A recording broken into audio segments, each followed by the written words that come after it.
আসসালামু আলাইকুম। আজ আমি তৈরি করছি একটি পুষ্টিকর এবং স্বাস্থ্যকর সালাদ। চলুন দেখি কিভাবে এটি বানিয়েছি। প্রথমে আমি সবগুলো সবজি একসাথে ভালো করে ধুয়ে খোসা ছাড়িয়ে নিচ্ছি। এই সালাদটি শুধু সুস্বাদু নয়, এটি আমাদের স্বাস্থ্যের জন্যও খুব উপকারী। যেমন শসা এবং টমেটো আমাদের শরীরের পানি সরবরাহ করে। গাজর চোখের জন্য ভালো। চলুন আমরা সালাদের প্রসেসিংয়ে চলে যাই। একটি মিক্সিং বলে কুচি করে নেওয়া শসা, গাজর, ক্যাপসিকাম, টমেটো সব একত্রে মিশিয়ে কিছু বাঁধাকপি কুচি দিয়ে দিলাম, কিছু কাঁচামরিচ কুচি দিলাম, সাথে যোগ করলাম কিছু ধনিয়া পাতা কুচি, এরপর দিলাম স্বাদমতো লবণ,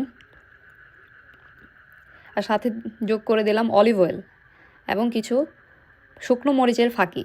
সবশেষে দিয়ে দেব কিছু পেঁয়াজের কুচি, দিয়ে একত্রে সব কিছুকে ভালোভাবে মেখে নিতে হবে। অলিভ অয়েল হার্টের জন্য উপকারী, তাই এটি নিয়মিত খেলে শরীর থাকবে ফিট এবং মন থাকবে ফ্রেশ। এভাবেই তৈরি হয়ে গেল আমাদের স্বাস্থ্যকর সালাদ। পরিবেশনের জন্য একদম প্রস্তুত। আশা করি এই সহজ রেসিপিটি আপনাদের ভালো লাগবে।